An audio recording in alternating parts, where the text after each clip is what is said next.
dhammaan heer federaal iyo heer dowlad goboleed shaqaalaha kale ee baarlamaanada ka shaqeeya bahda saxaafadda dhammaantiin waa idin salaamay assalaamu calaykum waraxmatullaahi wabarakaatuh salaan kadib mudane guddoomiye waxaa maanta sharaf noo ah inaanu ilaahay noo suuro geliyay inaan isugu imaano fadhigii shanaad ama kulankii shanaad laga soo bilaabo tani intii la aasaasay golahan ay ku midaysan yihiin guddoonada hay-adaha xeer dejinta ee Soomaaliya heer federaal iyo heer dowlad goboleed runtii golahan tani intii la sameeyay marxalado badan oo kala duwan oo soo maray alxamdulillah horta waxa farxad noo ah annaga ee dowlad goboleedyada qaarkood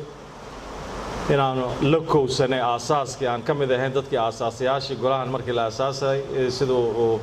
shacabdiba uu sheegay sanadkii 2016 ahayd magaalada muqdisho aanu ku bilownay ilaa ayaan isla soo gaarnay in fadhigii afraad in lagu yeeshay magaalada baydhabo maantana kii shanaad inkastoo waqtigii loogu talagalayna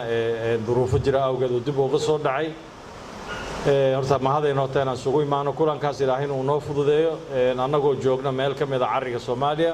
anigu ma ku celcelinayo erayga ah martida aan u nahay marti miihi puntland waxa weeye waa jowhar iyo kismaayo meel walba aan taga muqdisho meel walba waa waddankayga waa xaqaan u leeyahay si xorriyadan aan u mari karaa marka xoogaa erayga marti baan nahay la iska dhaafo waxa weeye waa qofka xataa xafiiska aad joogto xafiiska adiga aad fadhido markaad aad ku shaqeynayso guddoomiye ku-xigeenka Ismaaciil Raalaha waa guddoomiye waa ku ilaaway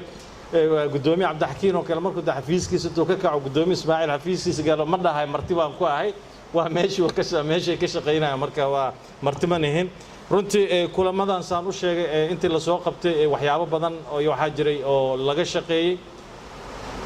kulankan maanta waxaan kullee wuxuu fursad noo siinayaa sanadkii la soo dhaafay waxaa jiray kulankii ugu dambeeyay ee afraad in waxyaabo qodobo aan ku heshiinay warmurtiyeed laga soo saaray marka inaan dib u qiimeyn lagu sameeyo waxyaabihii qabsoomay wixii aanan qabsoomin sidii hore looga socon lahaa runtii taasi miday muhiimaday noo leedahay muhiimadda labaad ee leedahayna waxa waaye shacabka Soomaaliyeed meel walba ay joogaan dalka gudihiisa iyo dibaddiisa markay arkaan maamuladii kala duwanaa ee waddanka ka jiray iyo dawladdii dhexe hoggaankoodii oo mar walba midaysan oo meel isugu yimaado waxa weeye waa wax la soo sheego